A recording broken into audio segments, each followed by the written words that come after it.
America വെടിനിർത്തൽ പ്രഖ്യാപിക്കുന്നത് അവരുടെ സുരക്ഷയ്ക്ക് കൂടിയാണ്. അതായത് വെടിനിർത്തൽ വേണ്ട, യുദ്ധം ചെയ്യാമെന്ന് പറഞ്ഞാൽ അടുത്ത നിമിഷം ഇറാൻ അടി തുടങ്ങും. അത് താങ്ങാനുള്ള ശേഷി നിലവിൽ അമേരിക്കയ്ക്കില്ല. ഇപ്പോൾ ഇറാന് മേൽ നിൽക്കുന്ന ഈ ഉപരോധം അത് അമേരിക്ക തന്നെ പിൻവലിക്കേണ്ടി വരും. അതിലേക്കാണ് ഇറാൻ കാര്യങ്ങൾ എത്തിക്കുന്നത്. അമേരിക്ക പറയുന്നിടത്തേക്ക് യുദ്ധം പോകുന്നില്ല എന്നതിന്റെ ഏറ്റവും വലിയ ഉദാഹരണമാണ് ഹോർമുസിൽ തട്ടി ഉടക്കി നിൽക്കുന്ന ചർച്ച. അമേരിക്ക പറയുന്നിടത്തേക്ക് അല്ലെങ്കിൽ അമേരിക്ക നിർവചിക്കുന്നിടത്തേക്ക് ഈ യുദ്ധത്തെ കൊണ്ടുചെന്നെത്തിക്കുക എന്നുള്ളത് അമേരിക്കയ്ക്ക് കഴിയുന്ന കാര്യമല്ല. ഏതോ 2 ആഴ്ചത്തെ കാലാവധി അവസാനിക്കുമ്പോൾ ഇറാനെ ഇപ്പം ബോംബിട്ട് തീർക്കും എന്നായിരുന്നു അമേരിക്കൻ പ്രസിഡന്റ് ഡൊണാൾഡ് ട്രംപിന്റെ ഭീഷണി. എന്നാൽ ആ 2 ആഴ്ച, അതായത് ഇന്ന്, അത് ഒരു നിർണായകമായിട്ടുള്ള ദിവസമായിരുന്നു. അത് കഴിഞ്ഞപ്പോൾ കാലാവധി നീട്ടി എന്ന് പറഞ്ഞ് ട്രംപ് രംഗത്തെത്തുകയാണ്. മാത്രമല്ല, ഇത് പാകിസ്ഥാന്റെ അഭ്യർത്ഥന മൂലമാണ് ഈ ഒരു കരാർ നീട്ടിയിരിക്കുന്നത് എന്ന് ട്രംപ് പറയുകയാണ്. സത്യത്തിൽ ഈ പറയുന്നത് പോലെ തന്നെ പാകിസ്ഥാൻ പറഞ്ഞാൽ അനുസരിക്കുന്ന ഒരു രാജ്യമാണോ അമേരിക്ക, അതോ ഇത് വേറെ ഏതെങ്കിലും രീതിയിലുള്ള ഒരു തന്ത്രത്തിനാണോ ട്രംപ് മുതിരുന്നത്? രേഷ്മ, ഒന്ന് ആലോചിച്ച് നോക്കുക. നമ്മൾ സാമാന്യ ബോധം അല്ലെങ്കിൽ സാമാന്യ യുക്തി എന്ന് പറയുന്ന ഒരു സാധനം എല്ലാ മനുഷ്യർക്കും ഉണ്ട്. ഇതിനെ തുടർച്ചയായിട്ട് വെല്ലുവിളിച്ചുകൊണ്ടിരിക്കുകയാണ് അമേരിക്കൻ പ്രസിഡന്റ് ഡൊണാൾഡ് ട്രംപ്. അതായത് ലോകം മുഴുവൻ തങ്ങളുടെ കണ്ണുകൾ കൊണ്ട് കാണുകയും കാതുകൾ കൊണ്ട് കേൾക്കുകയും ബുദ്ധി കൊണ്ട് വിശകലനം ചെയ്യുകയും ചെയ്യുന്ന വളരെ ആശങ്കപ്പെടുത്തുന്ന ഒരു വിഷയം തന്നെയാണ് നമ്മളിപ്പോൾ കണ്ടുകൊണ്ടിരിക്കുന്ന ഈ ഇറാൻ അമേരിക്ക ഇസ്രായേൽ യുദ്ധമുഖം എന്ന് പറയുന്നത്. മുമ്പ് ഇറാൻ മുന്നറിയിപ്പ് നൽകിയതുപോലെ ഇതിപ്പോൾ ഒരു മേഖലാ യുദ്ധമായി മാറി. ഹോർമുസ് അടച്ചതോടെ ഇതൊരു ലോകത്തിന്റെ മുഴുവൻ പ്രശ്നമായി മാറി. കേവലം യുദ്ധമുഖത്ത് നിൽക്കുന്ന രാജ്യങ്ങളെ മാത്രം ബാധിക്കുന്ന ഒരു വിഷയമാകില്ല യുദ്ധം തുടങ്ങിയാൽ ഇത് എന്ന് ഇറാന്റെ കൊല്ലപ്പെട്ട പരമോന്നത നേതാവ് ആയത്തുള്ള അലി ഖാംനെയി, രക്തസാക്ഷിത്വം വരിച്ച, അവരുടെ ഭാഷയിൽ പറഞ്ഞാൽ രക്തസാക്ഷിത്വം വരിച്ച ആയത്തുള്ള അലി ഖാംനെയി എന്ന അവരുടെ നേതാവ്, സുപ്രീം ലീഡർ പറഞ്ഞതുപോലെ തന്നെ കാര്യങ്ങൾ സംഭവിക്കുകയാണ്. അതായത് ഇറാന്റെ പരമോന്നത നേതാവായിരുന്ന ആയത്തുള്ള അലി ഖാംനെയ്ക്കുണ്ടായിരുന്ന ദീർഘവീക്ഷണം അത് മഹത്തരമായിരുന്നു എന്ന് തന്നെയാണ് ഇപ്പോൾ ലോകം പറയുന്നത്. എന്നാൽ ട്രംപിനെ ലോകം നോക്കിക്കാണുന്നത് ഇപ്പോൾ എങ്ങനെയാണ്? യുദ്ധമെന്ന് പറയുന്നത് ഒരു ചിരിക്കോ അല്ലെങ്കിൽ ഏതെങ്കിലും തരത്തിലൊരു കോമഡി എന്ന നിലയിൽ കാണേണ്ട ഒരു കാര്യമല്ല. അത് ലോകത്തെ മുഴുവൻ വിറപ്പിക്കുന്ന വിധത്തിലേക്ക്, ആശങ്കപ്പെടുത്തുന്ന വിധത്തിലേക്കുള്ള ഒരു കാര്യമാണ് യുദ്ധം. പക്ഷേ അതുപോലും ഒരു തമാശ രൂപത്തിൽ ട്രംപിനെ ലോകം നോക്കിക്കാണുന്ന ഒരു അവസ്ഥയിലേക്ക് കാര്യങ്ങൾ എത്തിയിരിക്കുകയാണ്. ഒന്ന് ആലോചിച്ച് നോക്കുക. യുദ്ധം തുടങ്ങിയ നേതാവാണ്. ഈ യുദ്ധം തുടങ്ങുമ്പോൾ ആ നേതാവിന്റെ അവകാശവാദങ്ങൾ ഇതുവരെയും ഒരു അമേരിക്കൻ പ്രസിഡന്റ് ഇറാനുമേൽ പറയാത്തതാണ്. അതായത് 49 വർഷമായി ഇസ്ലാമിക് റിപ്പബ്ലിക് ഓഫ് ഇറാൻ നിലനിൽക്കുന്നുണ്ട്, ഇസ്ലാമിക ഭരണം ഇറാനിൽ വന്നിട്ടുണ്ട്. പക്ഷെ ഇതുവരെയും ഒരു ലോക നേതാവും ഇറാന് നേരെ ഈ വിധത്തിൽ കടന്നാക്രമണം നടത്തിയിരുന്നില്ല. അതായത് റെജിം ചേഞ്ച് എന്ന കൃത്യമായ വിലയിരുത്തൽ അല്ലെങ്കിൽ കൃത്യമായ സ്റ്റേറ്റ്മെന്റ്. അതായത് ഈ യുദ്ധത്തിന്റെ ലക്ഷ്യം എന്താണ്? അതിന്റെ പ്രാഥമിക ലക്ഷ്യം ഇറാന്റെ ഭരണകൂടത്തെ മാറ്റുക, ഇസ്ലാമിക ഭരണകൂടം ഇല്ലാതാക്കുക, ഇസ്ലാമിക ഭരണത്തിന്റെ നെടുന്തൂണുകൾ തകർക്കുക എന്നത് തന്നെയാണ് എന്ന ക്ലിയർ കട്ട് സ്റ്റേറ്റ്മെന്റിന്റെ അടിസ്ഥാനത്തിലാണ് അമേരിക്കൻ പ്രസിഡന്റ് ഡൊണാൾഡ് ട്രംപ് ഈ യുദ്ധത്തിന് ഇറങ്ങി തിരിച്ചത്. ഇപ്പോൾ 56 ദിവസം അല്ലെങ്കിൽ 57 ദിവസം കടന്നു നിൽക്കുന്ന ഈ യുദ്ധത്തിൽ ട്രംപിനിപ്പോൾ ഇസ്ലാമിക ഭരണത്തെക്കുറിച്ചൊന്നും പറയാനില്ല. ആ ഭരണം മാറ്റം ട്രംപിന്റെ ഒരു പ്രതിപാദ്യ വിഷയമല്ല. നേരെ മറിച്ച് ട്രംപ് ഇപ്പോൾ എത്തി നിൽക്കുന്നത് എവിടെയാണ്? ട്രംപ് ഇപ്പോൾ എത്തി നിൽക്കുന്നത് ഹോർമുസ് കടലിടുക്കിലെ പ്രശ്നം എങ്ങനെയെങ്കിലും പരിഹരിച്ച് തലയൂരുക എന്നതിലേക്ക് മാത്രമാണ്. അങ്ങനെ വരുമ്പോൾ സ്വാഭാവികമായിട്ടും ട്രംപിന് പല വഴികൾ നോക്കേണ്ടി വരും. ട്രംപ് അതിനുവേണ്ടി ഏറ്റവും പ്രധാനമായി ഉപയോഗിച്ച ഒരു തന്ത്രം എന്ന് പറയുന്നത് അല്ലെങ്കിൽ ഒരു മാർഗം എന്ന് പറയുന്നത് ഇറാനെ ഭീഷണിപ്പെടുത്തുക. അതായത് ഒരു വശത്ത് വെടിനിർത്തൽ പ്രഖ്യാപിക്കുന്നു, എന്നാൽ വെടിനിർത്തൽ അവസാനിക്കുന്ന മുറയ്ക്ക് ഇറാനിൽ കയറി ആക്രമണം നടത്തി ഇറാനെ തച്ചുടയ്ക്കുമെന്ന് നിരന്തരമായി ഭീഷണി മുഴക്കുന്നു. ഇറാനെ ഉപരോധിക്കുന്നു. ഇറാന്റെ കപ്പലുകളടക്കം ഇറാനിലേക്കുള്ള ചരക്ക് ഗതാഗതം, ഇറാനിൽ നിന്ന് പുറത്തേക്കുള്ള ഗതാഗതം, ഇതൊക്കെ ഉപരോധം ഏർപ്പെടുത്തുന്നു. അതോടൊപ്പം പേർഷ്യൻ കടലിടുക്കിൽ കുറെ പടക്കപ്പലുകൾ കൊണ്ടുവന്നിട്ടിട്ട് ഹോർമുസ് കടലിടുക്ക് ഉടൻ സ്വതന്ത്രമാകും എന്ന മട്ടിലേക്ക് ചില വെല്ലുവിളികൾ നടത്തുന്നു. ഇതൊക്കെയായിരുന്നു ട്രംപ് സ്വീകരിച്ചിരുന്ന നയങ്ങൾ. പക്ഷെ അതെല്ലാം പൊളിഞ്ഞു ഇടത്താണ് പാകിസ്ഥാന്റെ തലയിലേക്ക് എല്ലാം ഇട്ടുകൊണ്ട്, അതായത് പാകിസ്ഥാൻ പറഞ്ഞാൽ കേൾക്കുന്ന ഒരു രാജ്യമാണ് അമേരിക്ക എന്നൊക്കെ ട്രംപ് പറയണമെങ്കിൽ അത് എത്രത്തോളം ഗതികെട്ട ഒരവസ്ഥയിലാണ്. ഞാൻ അതിനെ അങ്ങനെയാണ് നോക്കിക്കാണുന്നത്. കാരണം അമേരിക്കയുടെ ഏതെങ്കിലും ഒരു പ്രസിഡന്റുമാർ അല്ലെങ്കിൽ ഈ ട്രംപ് തന്നെ മറ്റൊരു രാജ്യം പറഞ്ഞത് കേട്ടിട്ട് തങ്ങളുടെ യുദ്ധം അവസാനിപ്പിക്കുന്ന ഒരു സാഹചര്യം ഉണ്ടായിട്ടില്ല. യുദ്ധം നടത്തുന്ന സാഹചര്യമുണ്ട്. കാരണം ഇസ്രായേൽ പറഞ്ഞു കഴിഞ്ഞാൽ അമേരിക്ക യുദ്ധത്തിൽ ഏതറ്റം വരെയും പോകും. ഈ യുദ്ധം തുടങ്ങിയത് തന്നെ ഇസ്രായേൽ പറഞ്ഞത് കേട്ടിട്ടാണ്. പക്ഷേ ഇസ്രായേലുമായിട്ട് അമേരിക്കയ്ക്ക് ഗാഠമായ ബന്ധമുണ്ട്. അമേരിക്കയുടെ ഒരു പ്രോക്സി കൺട്രി എന്ന നിലയിലാണ് ഇസ്രായേൽ നിലനിൽക്കുന്നത്. പക്ഷെ അപ്പോഴും ഒരു യുദ്ധവും അമേരിക്ക പറഞ്ഞിട്ട് ഇസ്രായേൽ ഒരു യുദ്ധം നിർത്തിയിട്ടില്ല, ഇസ്രായേൽ പറഞ്ഞിട്ട് അമേരിക്കയും ഒരു യുദ്ധം നിർത്തിയിട്ടില്ല, യുദ്ധം ചെയ്തിട്ടുണ്ട്. പക്ഷെ ഇവിടെ പാകിസ്ഥാൻ പറയുമ്പോഴേക്കും ആയുധം താഴെ വെക്കുകയാണ് ഞങ്ങൾ എന്നൊക്കെ ട്രംപ് പറയുന്നത് തൊണ്ടതൊടാതെ വിഴുങ്ങണമെങ്കിൽ ഈ വിഷയത്തെക്കുറിച്ച് ഒരു ധാരണയും ഇല്ലായിരിക്കണം നമുക്ക്. ഈ വിഷയത്തെക്കുറിച്ച്, ഈ യുദ്ധത്തെക്കുറിച്ച് ഒരു ധാരണയും ഇല്ലാത്ത ആളുകൾ ചിലപ്പോൾ വിശ്വസിച്ചേക്കും. അല്ലാതെ ട്രംപ് പറയുന്നത് പോലെ പാകിസ്ഥാന്റെ അഭ്യർത്ഥന മാനിച്ച് ഞങ്ങൾ ഇങ്ങനെ ഈ യുദ്ധത്തിൽ വെടിനിർത്തൽ പ്രഖ്യാപിക്കുകയാണ് എന്ന് ട്രംപ് പറയുമ്പോൾ തിരിച്ചൊരു ചോദ്യം ചോദിക്കാനുള്ളത്, അല്ലെങ്കിൽ ഉയരുന്നൊരു ചോദ്യം എന്ന് പറയുന്നത്, ഇതിനു മുമ്പ് ഈ യുദ്ധം തുടങ്ങുന്നതിന് മുമ്പ് കുവൈറ്റും UAEയും ഖത്തറും ബഹ്റൈനും അടക്കമുള്ള സകല രാജ്യങ്ങളും അമേരിക്കയോട് പറഞ്ഞതാണ് ഈ യുദ്ധത്തിലേക്ക് പോകരുതെന്ന്. ആ അഭ്യർത്ഥന എന്തുകൊണ്ട് ട്രംപ് കേട്ടില്ല?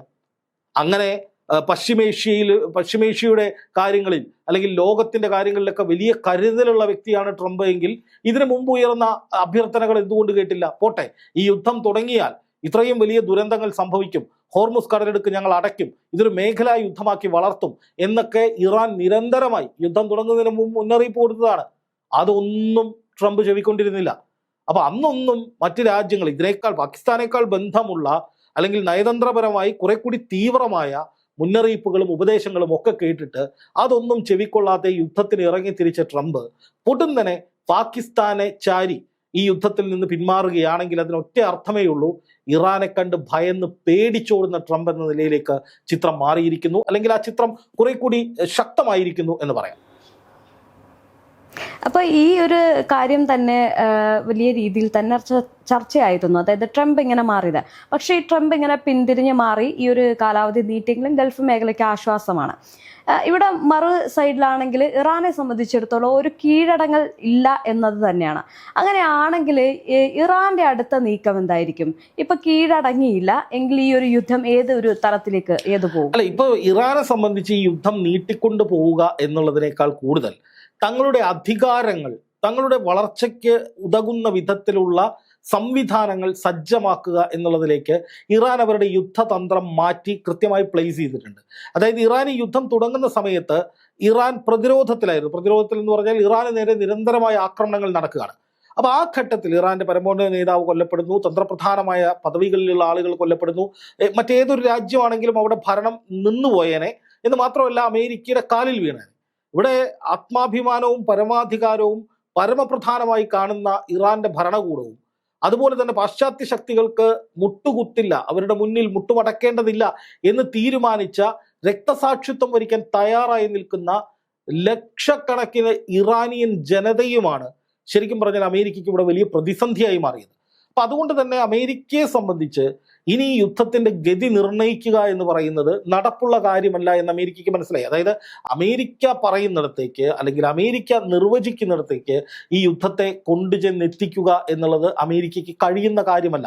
അങ്ങനെ ആയിരുന്നുവെങ്കിൽ ഈ 56 or 57 ദിവസത്തിനുള്ളിൽ, 2 മാസമാകാറായിരിക്കുന്നു, ഇത്രയും ദിവസത്തിനുള്ളിൽ ഇറാൻ കീഴടങ്ങുകയോ അല്ലെങ്കിൽ അമേരിക്കയുടെ നിർദ്ദേശങ്ങൾ പാലിക്കുകയോ മിനിമം അതെങ്കിലും ചെയ്തേനെ. അല്ല എന്നുണ്ടെങ്കിൽ സമ്പുഷ്ടീകരിച്ച യുറേനിയം അമേരിക്കയ്ക്ക് വിട്ടുകൊടുക്കുകയെങ്കിലും ചെയ്തിരുന്നുവെങ്കിൽ ഇറാന് പരാജയമാണ്, അമേരിക്കയ്ക്ക് മേൽക്കൈ ഉണ്ടായി എന്ന് പറയാം. പക്ഷേ ഇവിടെ തുടർച്ചയായി ഇറാൻ അവരുടെ തന്ത്രങ്ങളിലേക്ക് അല്ലെങ്കിൽ അവർ കുഴിച്ച കുഴിയിലേക്ക് അമേരിക്കയെ അടക്കം കൊണ്ടുവന്നിടുകയാണ്.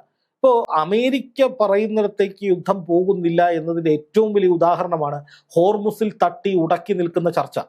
അതായത് റെജിം ചേഞ്ചിന് ഇറങ്ങി തിരിച്ച ട്രംപ് ഒടുവിൽ ഹോർമുസിലേക്ക് കേന്ദ്രീകരിക്കപ്പെട്ടിരിക്കുന്നു. റെജിം ചേഞ്ച് ഒരു വിഷയമല്ല. ട്രംപ് പറയുന്നുണ്ട് അവിടെ റെജിം ചേഞ്ച് സംഭവിച്ചു കഴിഞ്ഞു, അവിടെ ഭരണമാറ്റം ഉണ്ടായിക്കഴിഞ്ഞു, അവിടെ ഭരണതലത്തിൽ വലിയ തരത്തിലുള്ള ഭിന്നതകളുണ്ട്, അതുകൊണ്ട് തന്നെ അവിടെ ഒരു ഭരണമാറ്റം ഉണ്ടായിക്കഴിഞ്ഞു, ഞങ്ങൾ വിജയിക്കുന്നു എന്ന മട്ടിലൊക്കെ ട്രംപ് പലപ്പോഴും പറയുമെങ്കിലും ഇറാൻ അവിടെ ശക്തമായി അമേരിക്കയെ പ്രതിരോധിക്കുന്ന നിലയിൽ തന്നെ തുടരുകയാണ്.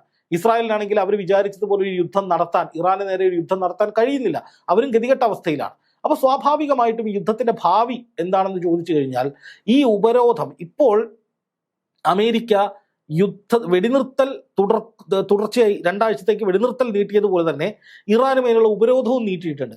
ഇതിൽ അമേരിക്ക എന്ത് തീരുമാനമെടുക്കും എന്നതിനെ അടിസ്ഥാനപ്പെടുത്തിയാണ് ഇറാന്റെ അടുത്ത നീക്കങ്ങൾ എന്തായിരിക്കും? ഇത് അല്പസമയം മുമ്പ് ഹോർമുസിൽ കപ്പലുകൾക്ക് നേരെ ഇറാൻ ആക്രമണം നടത്തിയിട്ടുണ്ട്. അതായത് ഈ കടിച്ച പാമ്പിനെ കൊണ്ട് വിഷമുറപ്പിക്കുക എന്നൊരു സ്ട്രാറ്റജിയാണ് ഇറാൻ തുടക്കം മുതൽ സ്വീകരിക്കുന്നത്. എന്ന് വെച്ചാൽ അമേരിക്ക ഏതെങ്കിലും തരത്തിൽ ഒരു പുതിയ ഉപരോധം കൊണ്ടുവന്നാൽ ആ ഉപരോധത്തിൽ നിന്ന് അമേരിക്ക തന്നെ പിന്മാറുന്ന അവസ്ഥയിലേക്ക് കാര്യങ്ങൾ എത്തിക്കുക. അമേരിക്ക ഏതെങ്കിലും തരത്തിലൊരു ആക്രമണം നടത്തിയാൽ ആ ആക്രമണത്തിൽ നിന്ന് അമേരിക്കയെ കൊണ്ട് തന്നെ പിന്തിരിപ്പിക്കുന്ന അവസ്ഥ ക്രിയേറ്റ് ചെയ്യുക. അത് നമുക്കറിയാം. അമേരിക്കയും ഇസ്രായേലും ഇറാന്റെ എണ്ണ കേന്ദ്രങ്ങളിലേക്കും ഊർജ്ജ കേന്ദ്രങ്ങളിലേക്കും കൈവച്ചപ്പോൾ ഇറാൻ അപ്പോൾ തന്നെ ഗൾഫ് രാജ്യങ്ങളെയാണ് ആക്രമിച്ചത്. അപ്പോൾ സ്വാഭാവികമായിട്ടും അവരുടെ സമ്മർദ്ദത്തെ തുടർന്ന് ട്രംപ് ഒരു ഘട്ടത്തിൽ പറയുന്നു, ഇറാന്റെ ഊർജ്ജ കേന്ദ്രങ്ങൾ ആക്രമിക്കരുത്, ഇറാന്റെ എണ്ണപ്പാടങ്ങൾ ആക്രമിക്കരുത്, ഇറാനെ അത്തരത്തിൽ ആക്രമിക്കാൻ ഞങ്ങൾ ഉദ്ദേശിക്കുന്നില്ല എന്ന് ട്രംപ് പറഞ്ഞിട്ടുണ്ട്. അപ്പൊ ഈ കടിച്ച പാമ്പരെ കൊണ്ട് തന്നെ വിഷമുറപ്പിക്കുന്ന രീതി, അങ്ങനെ ഒരു തന്ത്രമാണ് ഇറാൻ ഇവിടെ പയറ്റിക്കൊണ്ടിരിക്കുന്നത്. അപ്പൊ സ്വാഭാവികമായിട്ടും ഇപ്പോൾ ഇറാന് മേൽ നിൽക്കുന്ന ഈ ഉപരോധം അത് അമേരിക്ക തന്നെ പിൻവലിക്കേണ്ടി വരും. അതിലേക്കാണ് ഇറാൻ കാര്യങ്ങൾ എത്തിക്കുന്നത്. അതിനുവേണ്ടിയാണ് ഇപ്പോൾ ഹോർമുസ് കടലിടുക്കിൽ കപ്പലുകൾ ആക്രമിക്കുന്നത്. അല്പസമയം പോകുന്ന വാർത്തയാണ്. ഹോർമുസിൽ അജ്ഞാത ഏത് രാജ്യത്തിന്റെ കപ്പലാണെന്ന് നമ്മൾ ഈ വീഡിയോ ചെയ്യുമ്പോൾ, ഈ ചർച്ച നടത്തുമ്പോൾ സ്ഥിരീകരിച്ചിട്ടില്ല. പക്ഷെ അങ്ങനെ ഒരു ആക്രമണം നടന്നതായിട്ടുള്ള വാർത്തകൾ വരുന്നത്. അതുപോലെ തന്നെ ഇറാന്റെ കപ്പലുകൾക്ക് നേരെ ചിലപ്പോൾ അമേരിക്കയും ആക്രമണം നടത്താൻ സാധ്യതയുണ്ട്. പക്ഷെ എങ്കിലും ഹോർമുസ് കടലിടുക്ക് അടഞ്ഞു കിടക്കുന്നത് കൊണ്ട് ഏറ്റവും വലിയ ദുരന്തം ഉണ്ടാകാൻ പോകുന്നത് അമേരിക്കയ്ക്കും പാശ്ചാത്യ ലോകത്തിനും തന്നെയാണ്. ഗൾഫ് രാജ്യങ്ങൾക്കാണ് അത് ഏറ്റവും കൂടുതൽ ബുദ്ധിമുട്ടുണ്ടാക്കുക. ഈ ഹോർമുസ് കടലിലേക്ക് അടഞ്ഞു കിടക്കുന്നു എന്നുള്ളത് കൊണ്ട് ഇറാന് പ്രത്യേകിച്ച് ഇനി കൂടുതൽ നഷ്ടമൊന്നും ഉണ്ടാവാനില്ല. കാരണം ഇറാന് പലതരത്തിലുള്ള നഷ്ടങ്ങൾ യുദ്ധം കൊണ്ട് ഉണ്ടായിട്ടുണ്ട്. അവരുടെ പരമോന്നത നേതാവ് കൊല്ലപ്പെടുന്നു, അവരുടെ സൈനിക മേഖലയിൽ വലിയ നാശനഷ്ടങ്ങൾ ഉണ്ടാകുന്നു, അവരുടെ ആയുധങ്ങൾ പലതും നഷ്ടമായിട്ടുണ്ട്. പക്ഷെ അതുകൊണ്ടൊന്നും ഇറാനെ അവസാനിപ്പിക്കാൻ കഴിഞ്ഞിട്ടില്ല, തീർക്കാൻ കഴിഞ്ഞിട്ടില്ല എന്നുള്ളത് യാഥാർത്ഥ്യമാണ്. പക്ഷേ നാശനഷ്ടങ്ങൾ ഒരുപാട് ഇറാനും സംഭവിച്ചിട്ടുണ്ട്. അതുകൊണ്ട് തന്നെ അതിനും മേലെ നിൽക്കുന്ന ഒരു നാശനഷ്ടമൊന്നുമല്ല ഈ ഹോർമുസ് അടച്ചിടുക എന്നുള്ളത്. കാരണം ഇറാൻ കാലങ്ങളായി 49 വർഷമായി ഉപരോധങ്ങൾ നേരിടുന്ന ഒരു രാജ്യമാണ്. അപ്പൊ അതുകൊണ്ട് തന്നെ ആ രാജ്യത്തിന് മേലെ വീണ്ടും ഉപരോധം എന്ന് പറഞ്ഞ് പേടിപ്പിക്കുന്നതിൽ കാര്യമൊന്നുമില്ലാന്ന്. ഇപ്പോൾ ഇറാനിൽ രക്തസാക്ഷികളാകാൻ തയ്യാറായി നിൽക്കുന്ന സൈന്യത്തോട് നിങ്ങളെ കൊന്നുകളയും, അല്ലെങ്കിൽ മര്യാദയ്ക്ക് ഇത് ചെയ്യുമെന്ന് പറയുന്നതിൽ വലിയ കാര്യമൊന്നുമില്ല. കാരണം മരിക്കാൻ തയ്യാറായി വരുന്നവരെ നിങ്ങളെ കൊന്നുകളയുമെന്ന് പറഞ്ഞ് പേടിപ്പിക്കാൻ ശ്രമിക്കുന്നത് വെറുതെയാണെന്ന് നമുക്കൊക്കെ അറിയാം.